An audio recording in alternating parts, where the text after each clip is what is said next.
할렐루야. 오늘 또 주님 앞에 나오신 여러분들에게 또 하늘의 은혜가 넘치기를 주님 이름으로 축복합니다. 우리 옆에 분들한테 한번 인사하겠습니다. 만나 뵙게 돼서 반갑습니다. 그렇게 한번 인사하시겠습니다.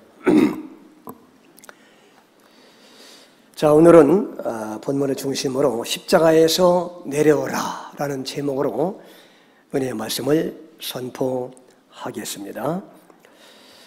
이제 마태복음 이제 마지막 부분에 우리가 지금 이르게 되었습니다.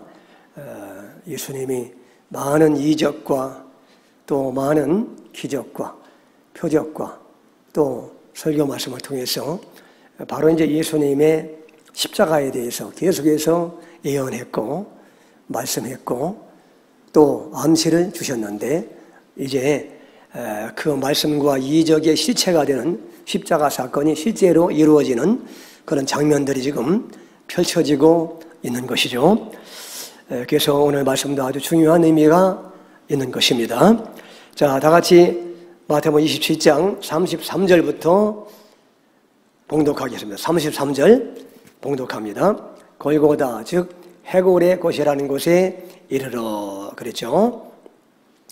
자, 예수님이 십자가를 지시고 어디로 가시느냐? 골고다 언덕, 즉 해골의 곳이라는 곳에 이르렀다. 골고다라는 뜻은 해골의 장소다라고 하는 그런 의미를 가지고 있다는 것입니다.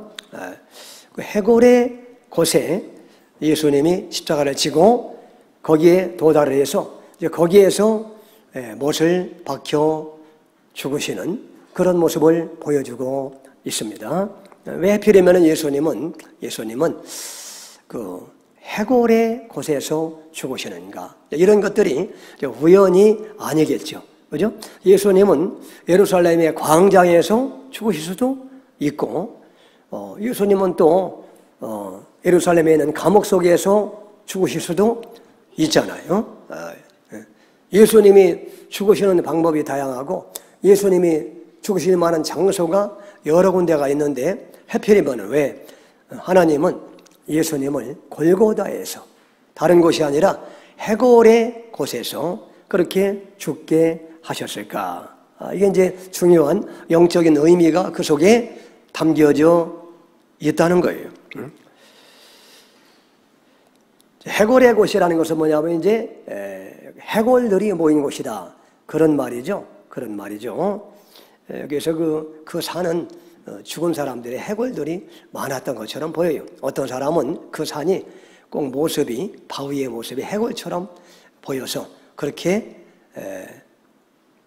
해골의 곳이라고 골고다라고 명칭을 붙였다. 그런 사람도 있고 어떤 사람은 또 거기에 많은 그 시체들이 있었고 해골들이 많아서 그렇게 붙였다. 뭐 그런 사람도 있고 어쨌든 간에 여러분 그곳 장소가 해골의 곳이라는 거예요. 해골들이 많이 모인 곳, 해골처럼 보이는 곳. 이제 여러분, 그러면 해골은 뭘 상징하는 거예요? 해골. 해골은 죽음을 상징하는 거죠. 그죠? 죽음을 상징하는 거예요. 그러니까 여러분, 예수님이 죽음을 상징하는 해골의 골짜기에서 죽으신다 하는 것은 뭐냐 하면 예수님이 결국 이제 여러분 왜 인간이 해골이 됐어요? 원래 하나님은 인간을 창조할 때 해골이더라고 창조하지 않았죠. 영원토록 영생하라고 하나님이 원래 인간을 만드신 거예요. 그래서 인간을 흙으로 지으신 다음에 그 안에 영생하시는 하나님의 영을 훅 하고 불어넣어서 죽지 말고 해골이 되지 말고 영원토록 행복하게 에덴 동산에서 낙원에서 패러다이스에서 살아라. 그렇게 의도하시고 지으셨는데 왜 그런 아름다운 인간이 그런 존귀한 인간이 왜 나중에 해골이 되었습니까? 아담도 해골이 되고 하와도 해골이 되고 그 후손인 저와도 다 해골이 되느냐? 지금 이렇게 멀쩡하신데 이제 얼마 안 남았어요. 다 이제 해골이 되는 거예요. 여러분 왜 이렇게 됐어요? 뭐 때문에? 그렇죠. 죄 때문에 그렇게 된 거 아니겠습니까? 여러분 죄를 지어서 죄의 값은 이렇게 무서운 거예요. 죄의 삭은 뭐예요? 사망이라. 죄의 값이 죽음이에요. 죄의 마지막은 해골이다. 그런 얘기죠.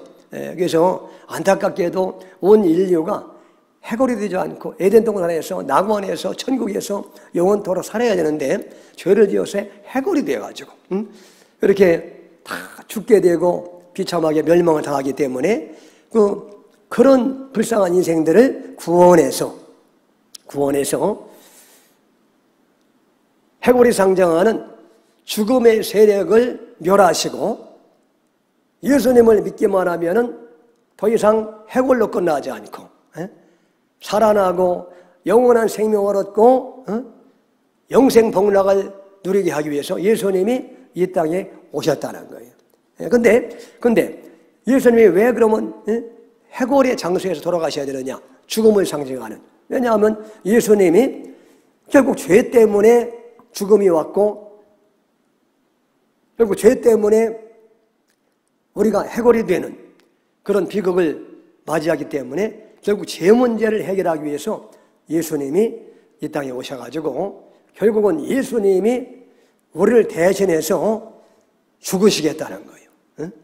해골 골짜기에서 해골의 언덕에서 예수님이 우리의 죄 때문에 우리의 죄를 대신해서 우리의 죄 문제를 해결하려고, 다시 말해서 사망의 문제, 죽음의 문제, 해골의 문제를 영원토록 해결하시려고 예수님이 이 땅에 오셨음을 지금 상징적으로 보여주는 게 바로 골고다 해골의 언덕이에요. 그게. 그래서 예수님은 이 땅에 사망을 멸하시려고, 해골이 상징하는 사망을 우리 대신 멸해 주셔서 예수님을 믿기만 하면 더 이상 이제 죽음이 끝이 아니라 영원한 생명으로 우리 인생이 끝나게 하시려고 예수님이 이 땅에 오셔서 해골에서 예수님이 죽으심으로 죽음의 세력을 죽음으로 예수님은 자신이 죽음으로 죽음의 세력을 죽이시겠다는 거예요. 할렐루야. 그래서 해골에서 이분이 돌아가시게 되는 겁니다. 그런 또 아주 깊은 영적인 의미가 있는 거예요. 여러분 얼마나 감사합니까? 그래서 히브리서 2장 14절에 보면은 이런 말씀이에요. 자녀들은 혈과 육에 속하였음에 그도 또한 같은 모양으로 혈과 육을 함께 지니심은 죽음을 통하여 죽음의 세력을 잡은 자 마귀를 멸하시며 그랬어요. 그러니까 예수님은 해골 골짜기에서 해골이 상징하는 죽음을 우리 대신 죽어주심으로 죽음의 세력을 멸하셨다. 마귀를 멸하시고 마귀가 가져온 사망을 멸하셨다. 그러니까 예수님은 자신이 죽음으로써 죽음의 세력을 멸하셨다는 거예요. 아멘.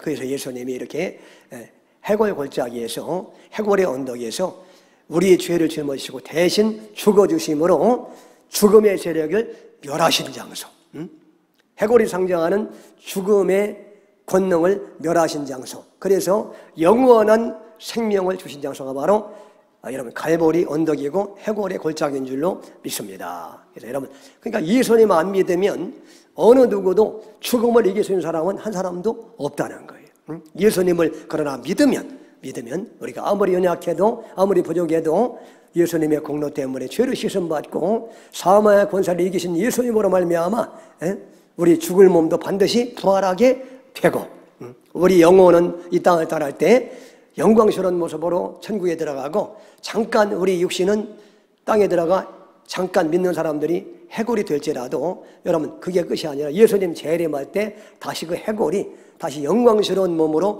부활해서 하늘에 있는 영혼들과 이렇게 영혼과 같이 부활한 육신이 만나서 영광스러운 몸이 되는 거예요. 그래서 예수님과 함께 영원한 새하늘과 새 땅에서 영생 복락을 누리게 되는 줄로 믿습니다. 여러분 이런 놀라운 은혜와 소망이 바로 예수님의 죽으심으로 말미암아 그분이 해골 골짜기에서 우리 대신 죽어주심으로 죽음의 세력을 멸하심으로 이런 놀라운 소망이 우리 앞에 열리게 되었다는 거예요. 여러분 얼마나 감사해요. 이거 생각하면 말이죠, 이 세상에서 조금 여러분들이 무시당하고 멸시당하고 힘들고 어렵고 조금 배고프게 살고 이렇게 화려한 아파트에 안 살아도 여러분 조금만 참으면 여러분 이렇게 예수님 때문에 영생 복락을 누리게 되고 찬란한 천국에 들어가게 되고 우리의 죽을 몸도 예수님 부활할 때에 재림하실 때 영광스러운 몸으로 부활했어. 여러분 영원토록 아름다운 모습으로 해골이 아니라 아주 빛나고 멋지고 영광스러운 모습으로 영생 복락을 누리는 은총을 예수님이 우리에게 주시려고 존귀하신 예수님이 해골의 골짜기에서 우리 대신 비참한 죽음을 맞이하게 되셨다. 왜? 사망의 세력을 멸하시려고. 할렐루야. 그 사실을 말씀하는 거예요. 얼마나 감사해요. 그러니까 예수님밖에 없는 거예요. 예수님밖에. 이런 예수님을 무시하면 되겠습니까? 이런 예수님을 우리가 잊고 살면 되겠느냐고. 언제나 꿈에도 예수님, 살아도 예수님, 길거리에 가도 그 예수님, 우리의 진정한 신랑 되시고 생명 되시는 예수님을 생각하면서 그렇게 그분께 영광을 돌리고 기회가 되는 대로 그 예수님을 사람들에게 전하고 그 예수님의 뜻이 무언지를 생각하고 주님의 몸인 교회를 위해서 헌신하고 그런 삶을 사는 것이 마땅한 줄로 믿습니다. 아멘. 아멘 좀 크게 하시오. 이런데 34절 아닌가? 그 다음에 맞아요? 몇 절이요? 그 다음에 해골 다음에 34절 맞아요. 34절 봉독합니다. 쓸개탄 포도주를 예수께 주어 마시게 하려 하였더니 예수께서 맛보시고 마시고자 하지 아니하시더라 그랬죠. 근데 이제 예수님이 드디어 이제 해골의 언덕에서 말이죠. 십자가에 이렇게 못을 박히 비참하게 살을 찢기시고 피를 철철 흘리시면서 그 고통스러운 십자가를 견디고 계시는데 여러분 십자가 형벌이 가장 인류가 마련한 형벌 중에 가장 잔인한 형벌이라고 했죠. 그래서 여러분 아무리 살인 강도도 십자가 형벌을 당하게 하지는 않아요. 어떤 사람이 십자가 형벌? 반역자가 아주 가장 중한 죄인으로 취급하기 때문에 반역자만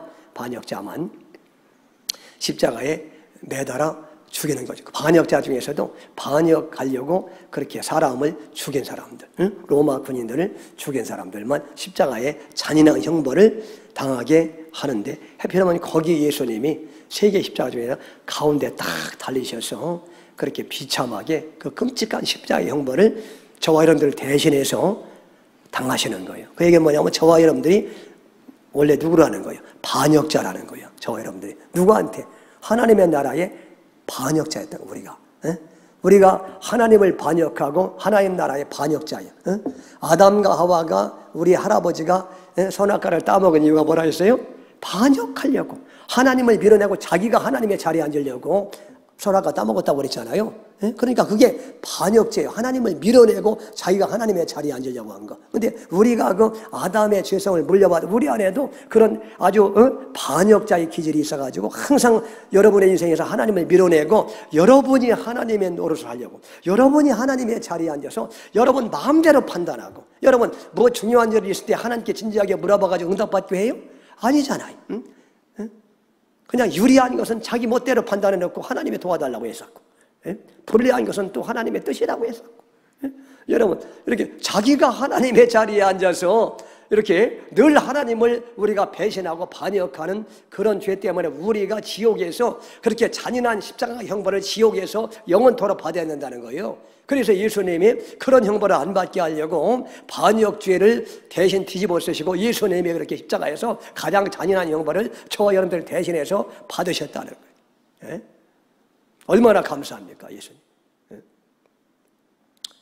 그러니까 설교 시간에 이 예수님의 십자가 얘기를 해야지 다른 얘기하면 하나님이 얼마나 진노하시겠느냐고. 이렇게 귀한 십자가인데 예수님의 고난이 너무나 귀하고 의미 있고 가치가 있는데 그럴 거 아니겠어요, 여러분? 예수형이 있는 사람은 십자가 설교 드려야 기분이 좋고 감사하고 기쁨이 넘치지 말이죠.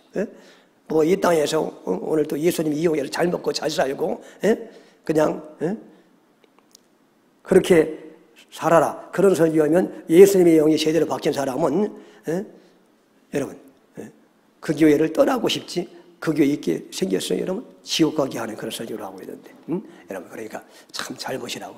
여기도 이제 쓸개탄 포도주를 예수께 주어 마시게 하였더니, 그랬죠?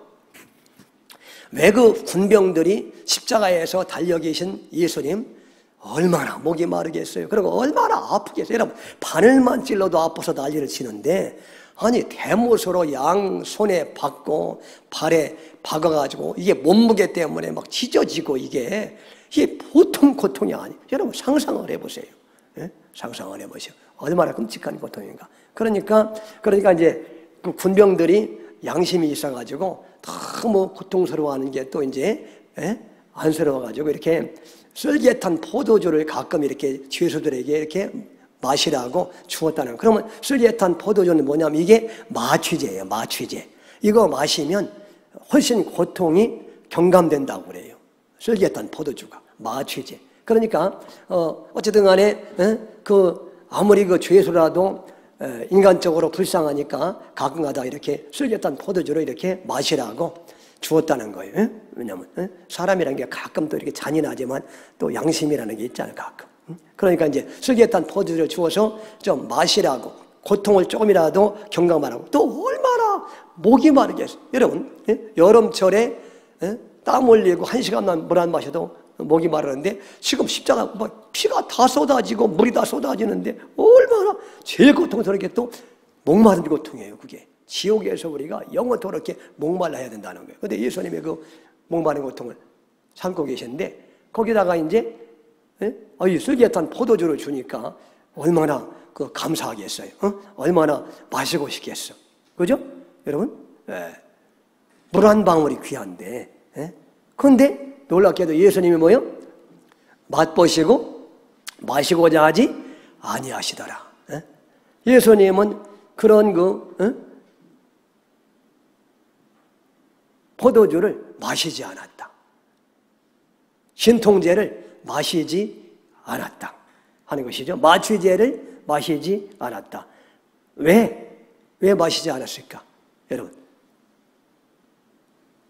군병들이 주는 그 쓸개탄 포도주는 결국 뭐냐 하면 십자가의 고통을 피하라는 거 아니겠습니까? 그죠? 예수님은 십자가의 고통을 피하려고 오신 것이 아니라 십자가의 고통을 우리 대신 완전하게 맛보시려고 이 땅에 오신 분이라는 거예요. 그래서 예수님은 자신의 안일함을 위해서 십자가의 고통을 피하고 싶지 않으셨고 끝까지 그 끔찍한 십자가의 고통, 지옥의 고통을 저 여러분들 대신해서 완벽하게 다 대신해서 맛보시기를 주님이 원하시는 거예요. 그래서 쓸개탄 포도주를 마시지 않으신 것입니다.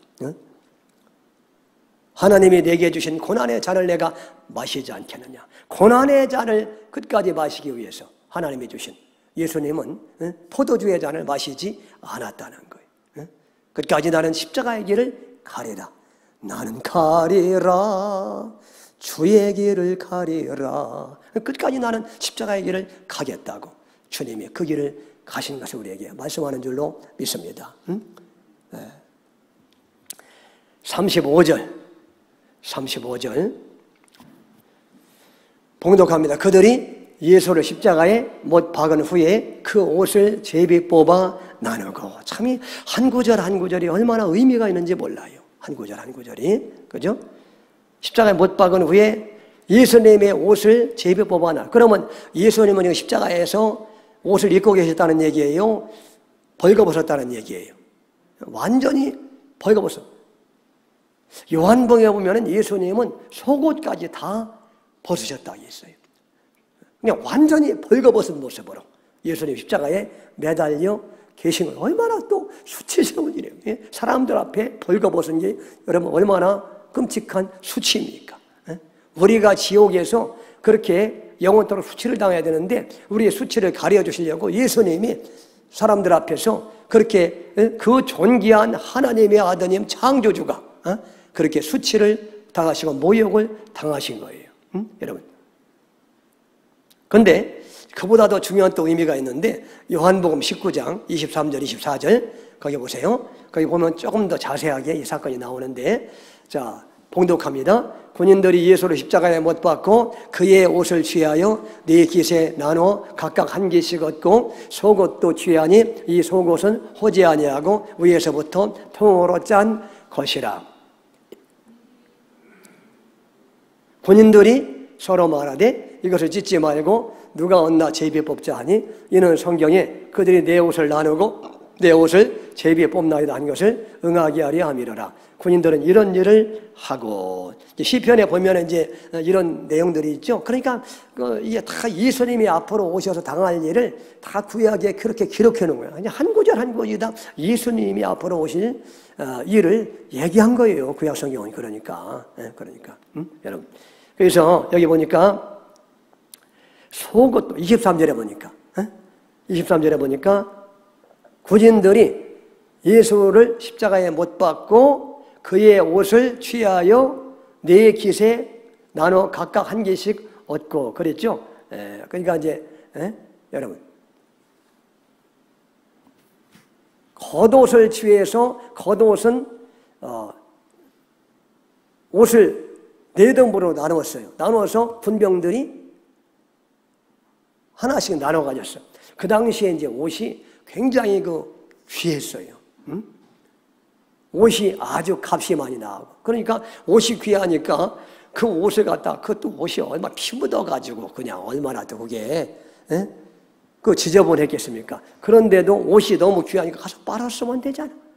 그래서 군병들이 그 옷을 4등분으로 나누어서 하나씩 가지고 갔다. 그 당시에 옷이 그렇게 귀했어요. 귀했어. 근데 여기 이제 4등분으로 나눴다겠죠? 겉옷을. 그죠? 4깃에 나눴다겠죠? 4등분 했다는 얘기예요. 이게 뭐냐면, 이제 4등분이라는 것은 이제 이게 동서남북, 동서남북을 상징하는데 온 세상을 상징하는 거예요. 예수님이 우리에게 의의 옷을 입혀주시려고, 예수님의 옷은 의의 옷 아니에요. 의의 옷을 입혀주시려고 이렇게 온 세상 사람들에게 동서남북을 상징하는 4조각, 동서남북은 온 세상에 있는 모든 택함받은 사람들에게 예수님의 의의 옷을 입혀주시려고 예수님의 자기 옷을 벗으셔서 나누어 주시는 장면이에요. 다 가져라. 아시겠죠? 겉옷만 주신 게 아니라 속옷까지도 주님은 다 벗어서 그렇게 주셔요. 속옷은 수치를 가리는 게 속옷 아닙니까? 그러니까 죄의 수치, 여러분 더러운 우리의 수치를 가려주시려고 예수님이 속옷까지 벗어서 우리에게 그 의의 옷을 입혀주심으로 더럽고 추한 우리의 부끄러움, 수치, 추하고 더러운 우리의 죄악 이런 것들을 다 덮어주시고 천국에 갈 때는 말이죠. 그걸 다 덮어주고 예수님의 의의 세마포를 쫙 입혀주셔서 우리를 천국으로 데려가게 하시려고 예수님이 이렇게 십자가에서 옷을 벗어주셨다는 거예요. 할렐루야. 여러분 얼마나 감사합니까? 얼마나 감사해요. 여러분 아담이 범죄하니까 갑자기 벌거벗은 자신들의 모습을 깨닫고 부끄러워했다겠잖아요. 그래서 벌거벗으니까 창피해가지고 아담이 처음에 무엇으로 수치를 가렸어요? 나뭇잎으로 수치를 가렸는데 나뭇잎은 그게 하루만 지나면 그게 시들고 없어지잖아요. 그러니까 나중에 하나님이 짐승을 하나 잡아가지고 양을 잡아서 양의 가죽으로 수치를 가려주시잖아요. 옷을 입혀주시잖아요. 그게 뭡니까? 앞으로 이제 여러분 나뭇잎이라는 것은 인간의 어떤 도덕적인 행위를 상징하는 거예요. 자기가 스스로 나뭇잎으로 이렇게 짜가지고 수치를 가렸는데 그건 뭐냐? 인간의 어떤 노력과 애씀과 공로를 말하는 거예요. 그래가지고 부끄러운 어떤 죄의 모습을 한번 가려보려고 수치심을 가려보려고 인간은 그렇게 하지만 윤리와 도덕과 인간적인 열심과 율법이 우리의 수치와 더러운 죄악을 근본적으로 가릴 수 없다는 것을 상징하는 거예요. 그래서 주님이 오셔서 하나님이 오셔가지고 양을 잡아서 피를 흘려서 양의 가죽으로 입혀주니까 이거는 반영구적이잖아. 그 상징이에요, 상징 그게. 그러니까 앞으로 이제 우리의 죄 때문에 우리가 수치를 당하고 우리가 그렇게 멸시를 당하고 천대를 당하고 저주를 받아야 되는데 앞으로 어린 양이신 예수님이 오셔서 십자가에 피 흘려 돌아가심으로 그분의 옷을 대신해서 우리에게 입혀주심으로 그분은 벌거벗음을 당하고 그분의 의의 옷을 우리에게 입혀주심으로 여러분 우리는 영원토록 우리의 수치가 가리워진다. 그래서 영원토록 천국에 들어가게 된다 하는 사실을 말씀하는 줄로 믿습니다. 그래서 예수님이 십자가에서 옷을 다 벗으시고 우리에게 옷을 입혀주시는 거예요. 그 그림이에요 이게. 예? 여러분 얼마나 감사합니까? 예? 얼마나 감사해요. 예? 참, 이런 예수님이 아니면 우리는 말이죠 죽을 때 지옥에 가서 영원토록 수치와 부끄러움과 조롱과 멸시와 전대를 받아야 되는데 예수님 때문에 우리가 이 땅을 떠날 때 갑자기 주님이 오셔가지고 의의 세마포를 싹 입혀주셔가지고 그냥 흠이 없는 옷을 입혀주셔가지고 응?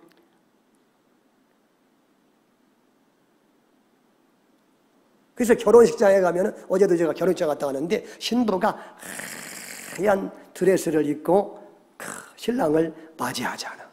그게 여러분 다 이 세상의 모든 제도도 다 예수님을 가리키는 거예요. 우리가 마지막 혼인잔치 때 우리는 추하고 더럽지만 그 신부가 순백의 옷을 입고 신랑을 맞이하듯이 우리가 예수님이 주시는 의의 세마포 완벽한 하얀 의의 세마포를 입고 수치를 가리우고 신랑을 맞이해서 영원토록 천국에서 신랑 예수님과 산다는 그림이에요. 그게. 여러분 결혼식장에 가서 괜히 입 벌리고 그냥 웃지 말고 언제나 예수님 중심으로 예수님 관점으로 그렇게 봐야 돼요. 봐야 돼요. 어제 또 이렇게 보니까 신부가 얼마나 또 싱글벙글하면서 또 그 행진하면서 오는지 신랑을 맞이할 생각하니까 너무 기쁘고 좀 그래서 야 나도 이렇게 신랑 예수님을 맞을 생각하면서 저렇게 기쁘고 즐겁게 살아야지. 고달프고 힘들고 어려워도 그런 생각이 들더라고. 할렐루야. 여러분 다 이렇게 성경도 예수님의 관점으로 봐야 영원히 사는 거고 일상생활도 다 예수님의 관점으로 봐야 여러분의 영원히 사는 거예요. 다 그거 상징하는 거예요. 그게 여러분 결혼제도가 다 신랑과 신부인 저 여러분들과 예수님과의 관계를 설명하려고 결혼제도도 생겼다고 그랬잖아요. 여러분 그렇게 여러분들이 봐야지. 유행가를 들어도 여러분 예수로 대입하면 다 찬송가가 되는 거예요. 그게 님이 예수야.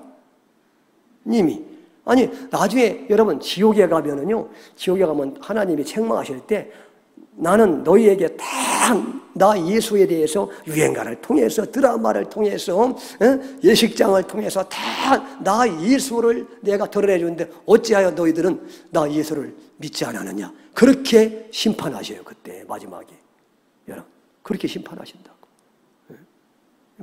그리고 여러분 이게 다 예수님을 찾아야지. 아멘. 예수님 유행가 여러분 잘 들어보세요. 은혜가 철철 넘쳐. 유행가가 예수로 대입하면 여러분 은혜 드라마 다 예수가 있어요. 거기 보면 예수가 있어.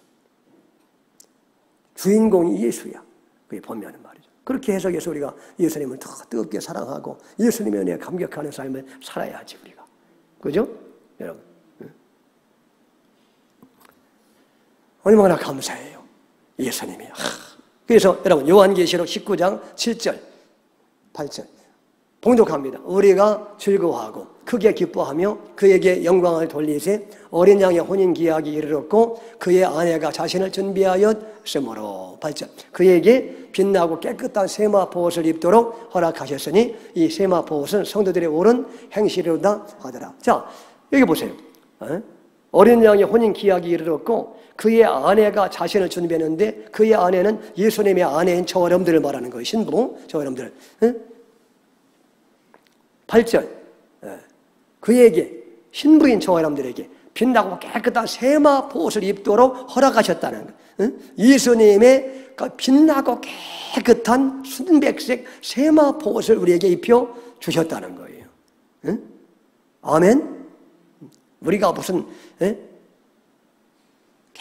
깨끗하고 여러분들이 뭐 깨끗하고 청결하고 순백색의 옷을 일반해요, 여러분들이? 여러분의 행위가? 또 이걸 또 성도들의 옳은 행실이라고 그러니까 꼭 이렇게 율법주의자들은 말이죠. 꼭 그거 봐라. 세마포 옷이 성도들의 옳은 행실이라고 그러지 않았냐? 그냥 성도들이 옳은 행실을 통해서 깨끗한 세마포를 입어야지. 그렇게 세마포 옷을 완벽하게 입을 사람이 인간이 누가 있어? 여러분 양심에 손을 얹고 생각해 보세요. 가슴에 손을 얹고. 이거는 뭐냐 하면 그러니까 예수님을 믿으면 율법을 다 완벽하게 지킨 것처럼 예수님이 해주시겠다는 거예요. 그분의 공로의 옷을 입혀줘가지고. 아시겠죠?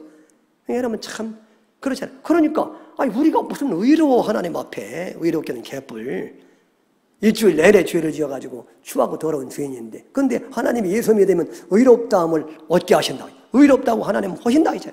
누구 때문에? 예수님의 완벽한 세마포를 우리에게 지금 영적으로 입혀주셨기 때문에 하나님 보실 때 우리가 의로운 개뿔, 우리가 실제적으로 뭐가 의로워 우리가? 죄인의 개수지. 그잖아요? 여러분? 그러니까 여러분 성도들의 옳은 행실은 예수님의 세마포를 말하는 거예요. 하나님은 예수님의 세마포를 입은 사람을 볼 때 완벽하게 율법을 지킨 것으로 간주하신다는 거예요. 아시겠죠? 예수님의 공로 때문에. 그래서 우리는 추하고 더러워서 이런 정말 천국에 갈 수 없는 그런 부끄러운 죄인들인데 예수님을 믿으면은 예수님의 의의 세마포를 우리에게 입혀주셔서 율법을 너는 완벽하게 지켰구나. 할렐루야. 그러면서 천국에 들어가라. 그러니까 너는 완벽하니까. 그렇게 해주신다는 거예요. 예수님의 세마포를 입혀주심으로. 할렐루야. 여러분 예수님이 얼마나 감사하냐고. 예수님의 은혜가. 이런 예수님을 높이고 찬양하고 감사해야지. 왜 자꾸 인간을 높이려고 하고 인간의 공로, 그 썩을 인간의 공로로 자꾸 얘기하려고 하느냐고요. 그거는 안 된다. 그렇게 하면. 자, 그 다음에 이제 그 다음 절 36절 거기 앉아 지키더라. 37절 그 머리 위에 이는 유대인의 왕 예수라 쓴 죄패를 붙였더라. 그렇죠? 또 예수님이 못 박히신 그 위에 죄수들의 그 머리 위에는 그 사람이 지은 죄목이 붙어 있어요. 다. 근데 예수님의 머리 위에는 제목이 뭐냐 하면 유대인의 왕이야. 제목이.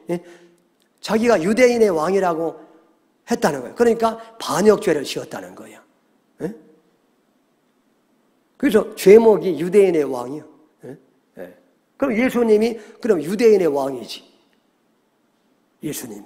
그죠? 실제로 유대인의 왕이. 유대인의 왕이라는 것은 여러분들 표면으로는 이스라엘 사람들 지금 저쪽에 중동 지역에 이스라엘 사람들을 유대인이라고 하지만 여기서 말하는 유대인은 표면적 유대인을 말하는 게 아니에요. 이면적 유대인의 왕이라는 거예요. 예수님이. 아시겠죠? 표면적 유대인은 지금 저쪽에 중동 지역의 적그리스도, 예수도 믿지 않는 적그리스도, 그 사람들이 표면적 유대인이고, 이면적 유대인은 누구예요? 그렇죠. 예수님을 믿는 저와 여러분들이 이면적 유대인이라고 사도 바울이 계속해서 얘기하잖아요. 저와 여러분들은 유대인이에요, 아니에요? 이면적 유대인이에요, 표면적 유대인이에요? 이면적 유대인. 저 사람들이 이스라엘이에요, 아니에요? 이스라엘이에요. 표면적 이스라엘이 아니라 뭐요? 이면적 이스라엘. 아멘? 네? 그래서 새 이스라엘이에요. 새 이스라엘, 우리가. 새 이스라엘. 네? 예수 믿는 사람들은 이렇게 진정한 유대인이고 진정한 이스라엘이에요, 우리가. 그죠? 그러니까 택함 받은 모든 백성들은 다 진정한 유대인인 거예요. 그래서 예수님은 택함 받은 사람들의 왕이시기 때문에 유대인의 왕인 거예요. 그러니까 여러분 예수님을 미워가지고 십자가에 못 박은 그 예수님의 원수들이 말이죠. 예수님 미워가지고 조롱하느라고 유대인의 왕이라고 썼는데 하나님은 그걸 이용해서 이면적으로 진짜 예수님은 택함 받은 우리 모든 유대인들의 왕인 거예요. 아멘? 이렇게 되는 거야, 그러니까. 38절.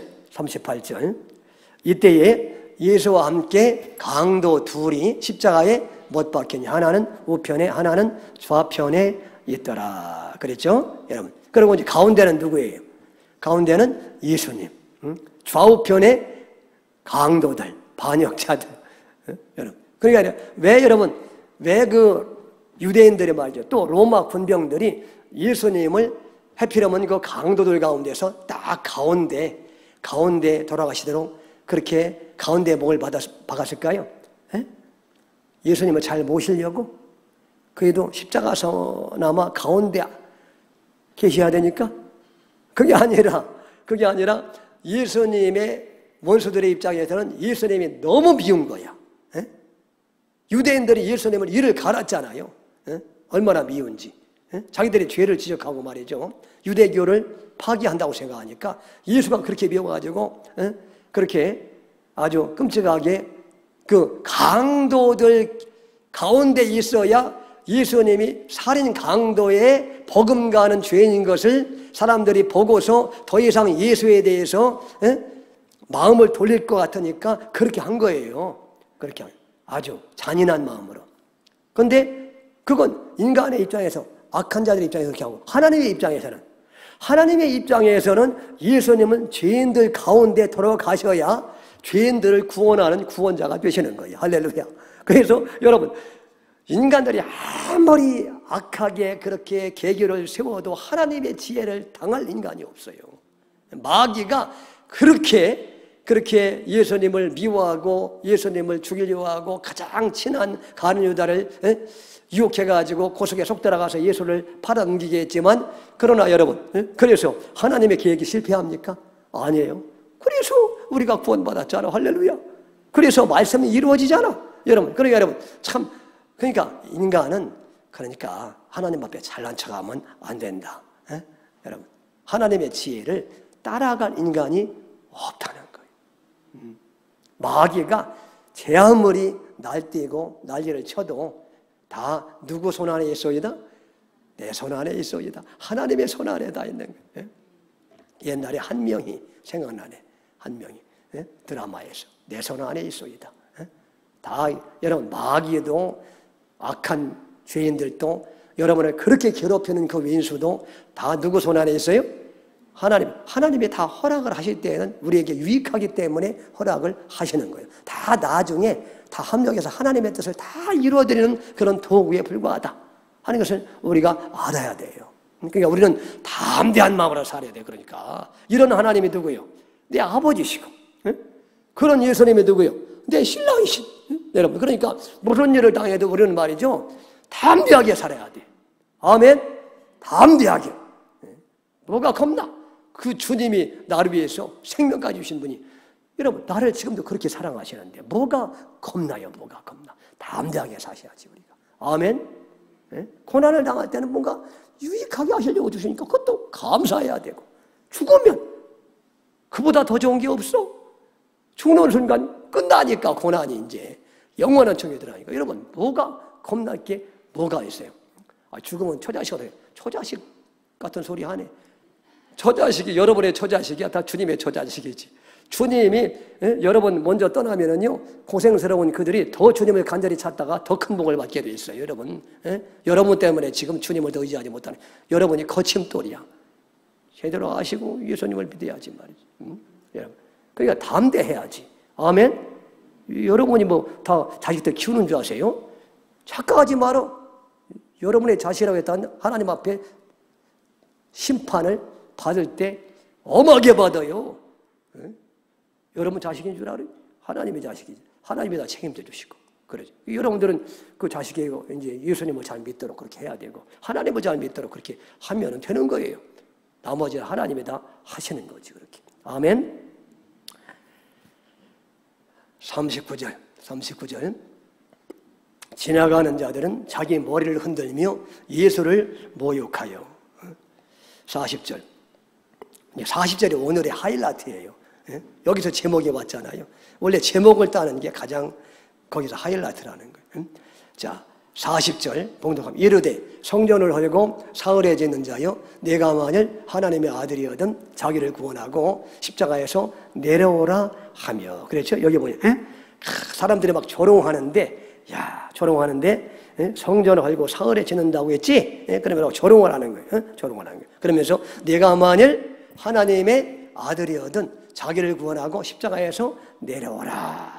여기 보니까 많이 듣던 얘기죠. 내가 만일 하나님의 아들이거든. 어디서 많이 들었죠? 어디서 들었어요?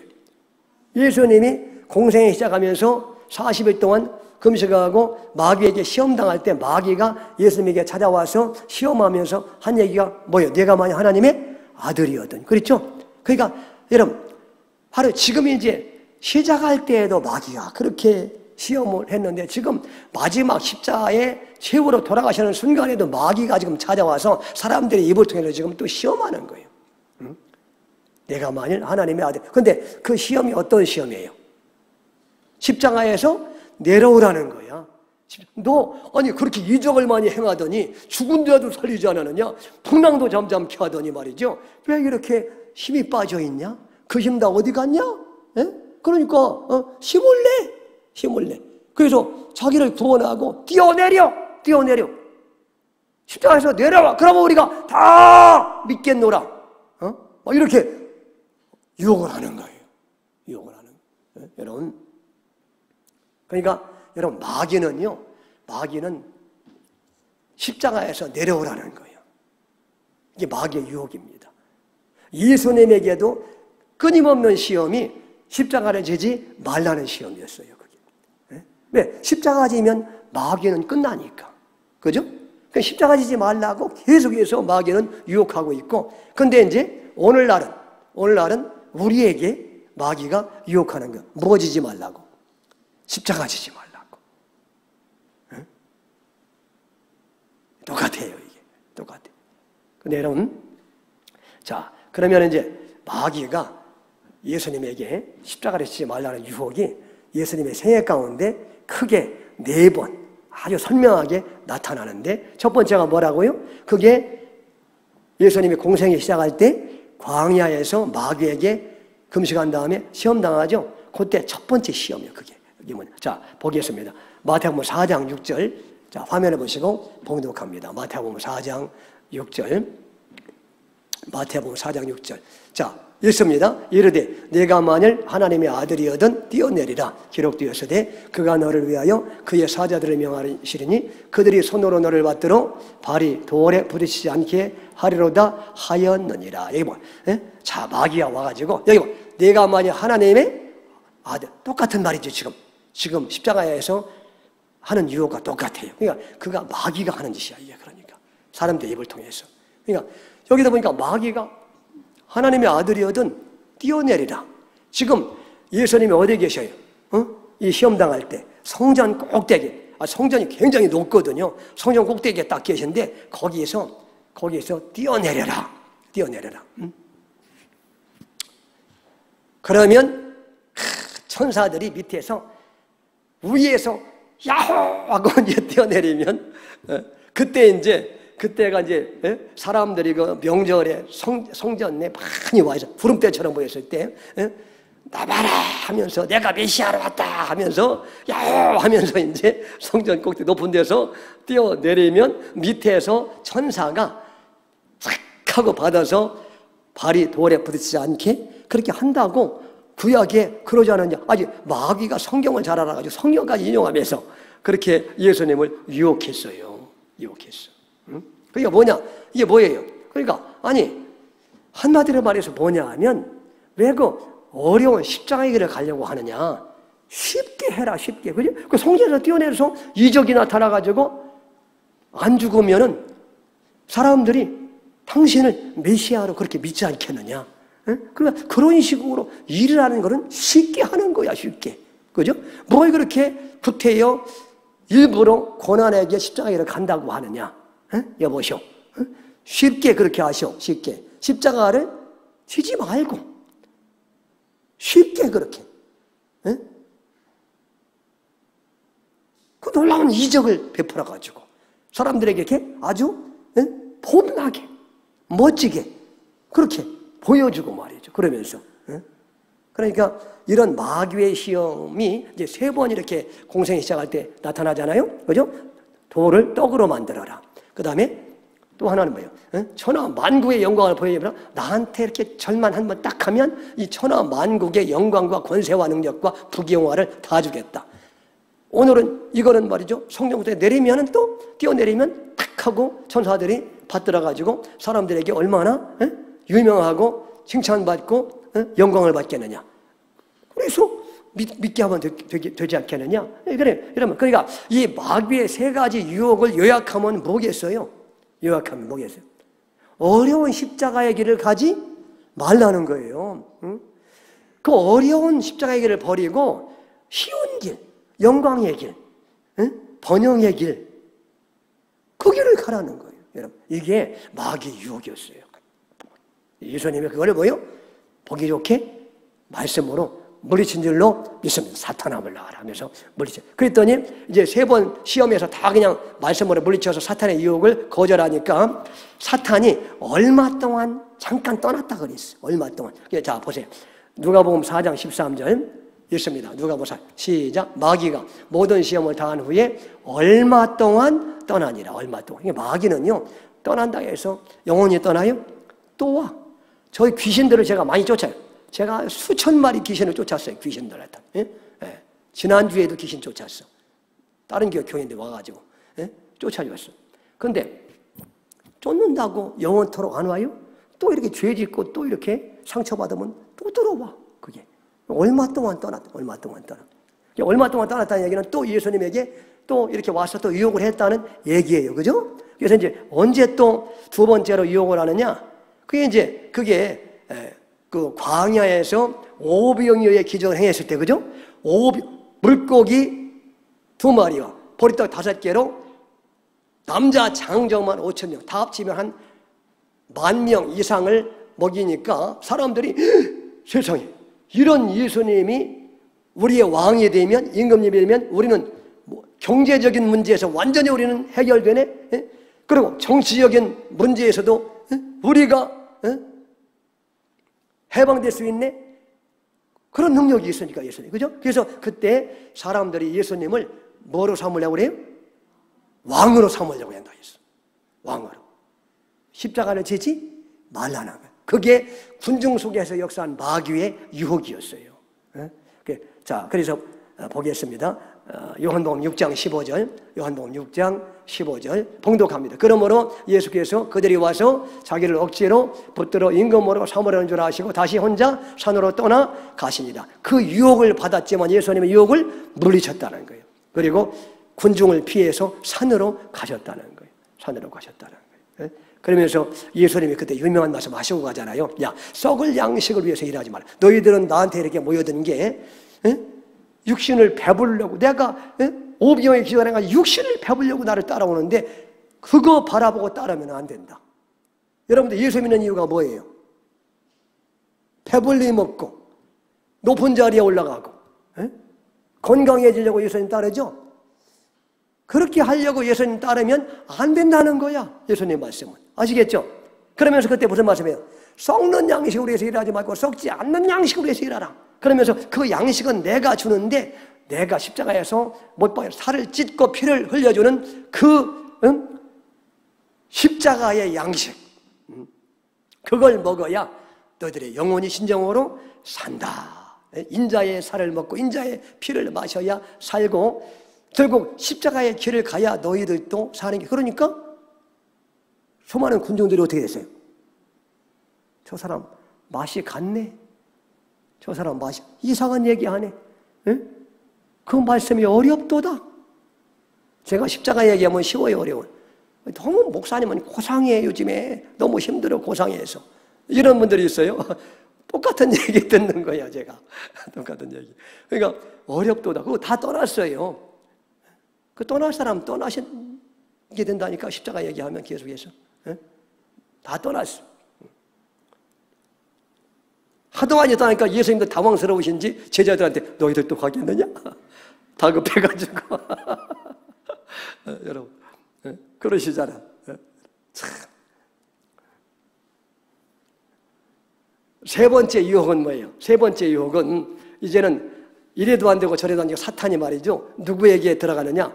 베드로에게, 가장 사랑하는 아끼는 가장 가까운 사람, 사랑하는 사람 베드로에게, 수제자에게 마귀가 역사해가지고 수제자를 통해서 십자가를 지지 말라고 하는 거예요. 예수님이 뭐요? 나 이제 며칠 후면은 예루살렘 올라가서 십자가에 못 박아 죽임을 당할 것이다.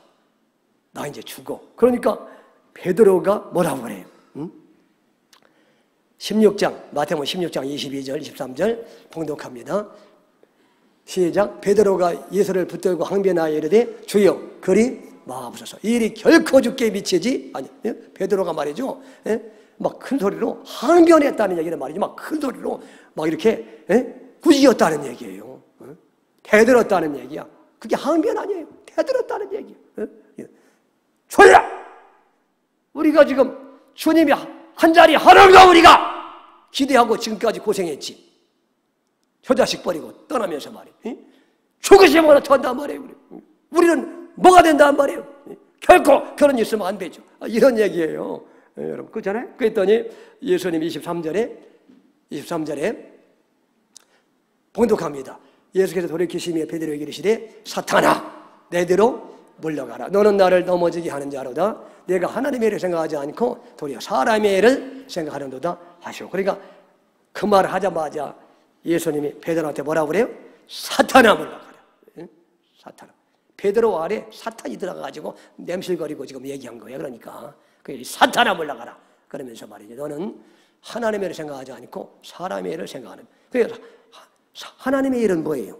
십자가를 지는 거, 십자가의 길을 가는 거. 사람의 일은 십자가를 피하는 거, 부귀와 번영의 길을 택하는 거, 사람의 일. 여러분. 그러고 이제 네 번째 유혹이 오늘 십자가에 달리신 예수님을 내려오라고 지금 유혹하는 그 시험이 바로 네 번째 시험이에요. 시험. 그러니까 여러분 이렇게 끊임없이 예수님은 이 땅에 계시는 동안에 십자가를 지지 말라는 어려운 길을 가지 말고 쉬운 길을 가라는 그런 유혹을 끊임없이 그게 사탄의 유혹이었다는 거예요. 그거를 단호하게 물리친 줄로 믿습니다. 근데 이제 그래서 십자가에 돌아가심으로 결국 이제 구원을 완성하셨잖아요. 근데 이제 그 예수님을 우리가 믿고 예수님이 우리 안에 오시면 우리가 이제 구원을 받게 되는데, 거저로 구원을 받게 되는데, 이제 이미 이제 구원을 받은 사람은 예수님이 그 다음에 우리 인생길을 어떻게 인도하시겠어요? 부귀와 번영의 길로? 아니라 십자가의 길을 가도록 인도해 가신다는 것이 성경의 교훈이에요. 교훈이에요. 그러니까 결국 신자는, 구원받은 신자는 예수님의 공로로 구원을 받아서 하나님의 자녀가 되지만 결국 이 땅에 나머지 사는 동안에는 십자가의 길을 우리도 가게 하신다는 거예요. 그게 보세요. 그런지 안 그런지 잘 보세요. 자, 누가복음 9장 23절, 누가복음 9장 23절 봉독합니다. 또 무리에게 이르시되 아무든지 나를 따라오려거든 자기를 부인하고 날마다 제 십자가를 지고 나를 따를 것이냐. 이게 그 얘기 아니에요. 응? 그러니까 나를 따라오려면, 우리는 다 예수님을 따라가는 사람들 아니에요? 날마다 제 십자가를 지고 십자가의 길을 가야 된다는 거예요. 십자가를. 그 다음에 또 골로새서 1장 24절, 골로새서 1장 24절 시작. 나는 이제 너희를 위하여 받는 괴로움을 기뻐하고 그리스도의 남은 고난을 그의 몸는 교류하여 내 육체에 채우느라. 주님의 남은 고난이 있다는 거예요. 예수님이 이 십자가에서 고난이 끝났는데, 그냥 구원을 위한 고난은 이미 끝났어요. 그런데 아직도 남아있는 고난이 있는데, 그건 뭐냐 하면 하나님의 교회를 세우고 불신자들 구원하고 성도들을 이렇게 온전케 하는 그런 고난이 남아있다는 거예요. 그런데 그 고난은 예수님이 안 계시니까 우리 안에 계신 예수님이 나를 통해서, 성도를 통해서 그 고난을 이루고 가시겠다. 그러니까 구원받은 성도는 반드시 고난의 길을 가야 돼요, 안 가야 돼요? 가게 되었다는 거예요. 여러분들이 가기 싫어도 하나님이 억지로라도, 그래서 억지로 십자가가 바로 전에 나온 거예요. 그래서 억지로 주님이 여러분을 싫어하니까 누가 고난의 길을 가서 해도 저 같아도 안 가. 근데 예수님이 우리 안에 계셔서 고난의 환경을 만들어서 고난을 주 사람들을 때때로 이렇게 보내줘서 고난의 길을 반드시 가게 해서 십자가의 의미를 깨닫고 그리고 십자가를 증거하는 삶을 살도록 반드시 하나님이 만들어주겠다는 예. 그래서 내가 젊어서는 마음대로 뛰고 내 멋대로 살지만 늙어서는 말이죠, 은혜 받으면은 결국 성령의 띠에 이끌려가지고 이렇게 고난의 길을 베드로처럼도 가게 된다는 거예요. 그게 신자들의 삶이라는 거예요. 아멘.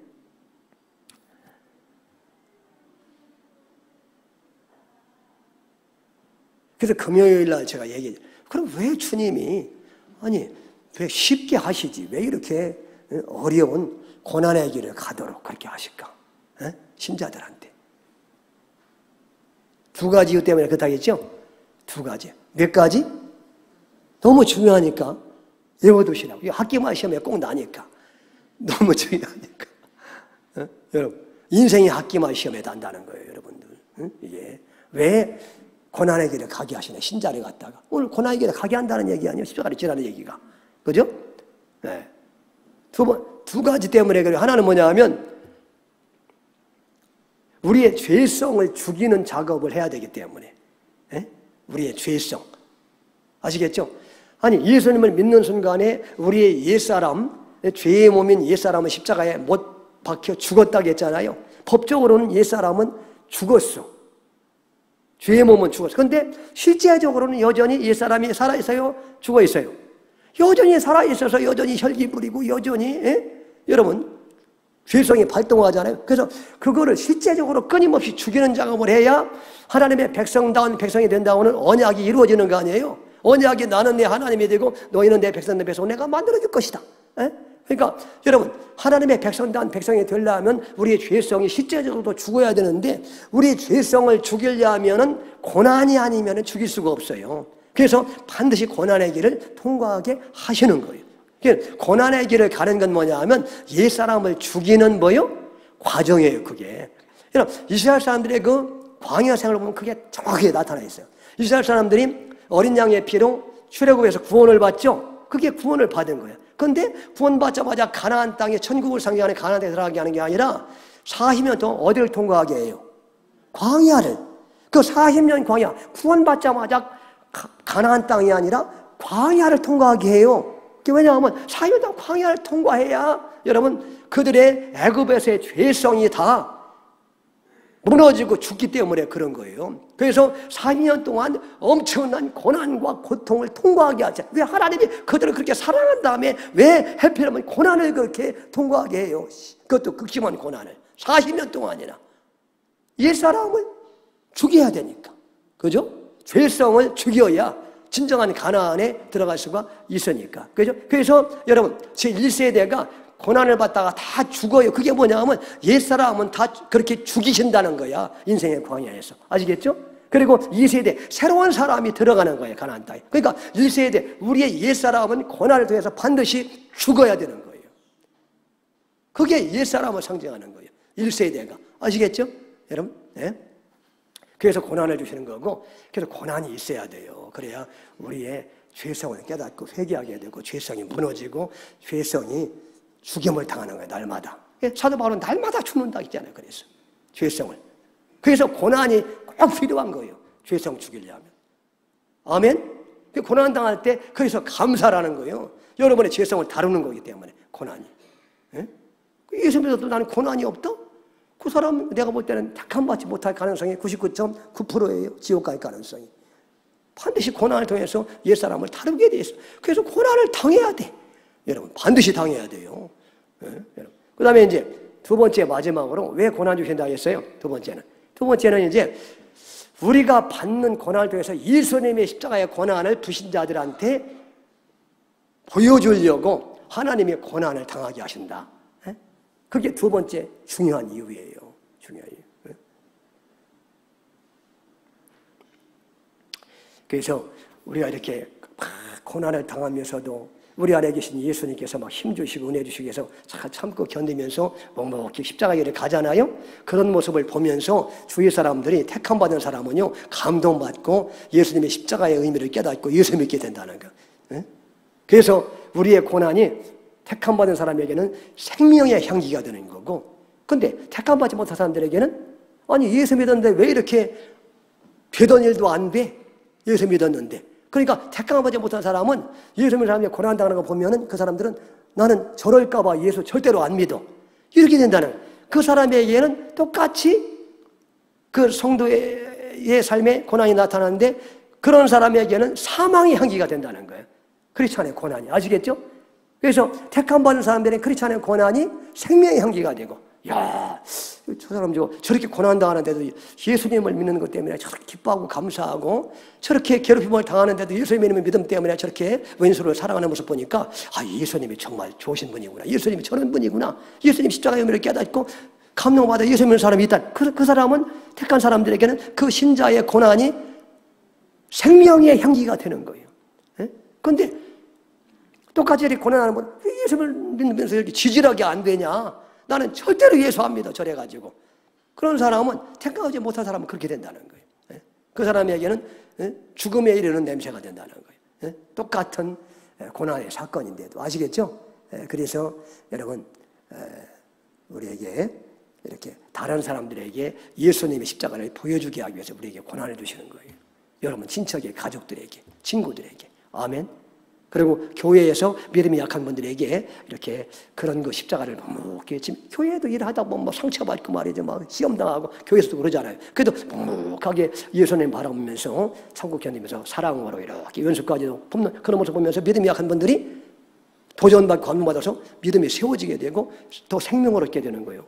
아멘. 그래서 고난이라는 게 예수님의 십자가의 의미를 보여주려고, 이수를 보여주려고 우리를 통해서 주님의 고난을 우리에게 주시는 거예요. 두 가지예요. 첫째로 뭐요? 옛사람을 죽이려고, 죄성을 죽이려고 고난이죠. 두 번째는 예수님의 십자가의 의미를 사람들에게 증거하게 하려고. 아멘. 그래서 그러는 거예요, 여러분. 딱 두 가지요, 딱 두 가지. 시험 문제 이제 쓸 수 있겠죠. 근데 이제 이거를 이제 자꾸 여러분의 삶에 적용하는 훈련을 해야지. 적용하는. 예수 적용 고백이 나와야 돼요. 이게. 아멘. 그래서 오늘 좋은 예화가 있는데 또 이렇게 꼭 하다 보면 시간이 가요. 또 오늘 다음에 또 금요일 날 오늘 한다겠다가 또 다음에 좋은 예화가 있어요. 좋은 예화가. 이제 시간이 많이 갔으니까 이 정도 해도 여러분 이제 알아들은 줄로 믿으면 성령으로 말미암아. 그래서 여러분 오늘 이 말씀을 기억하면서 정말 내가 십자가의 길을 가야 되는구나. 십자가의 길을 못 가게 이 번영복음, 이 축복, 기복신 이게 마귀의 길이구나. 이게 정확하게 마귀의 길입니다. 그게 예수 믿는 이 땅에서 형통하고 잘되고 번영하고 출세한다. 정확하게 사탄의 길이에요. 그게 그 마지막은 어떻게 되겠습니까, 여러분? 그래 여러분 잘 생각하시고. 오늘 또 이 말씀 통해서 여러분들에게 은혜 주신 주님을 찬양하시고 그렇게 십자가의 길을 가시는 여러분들 되시기를 주의 이름으로 축원합니다.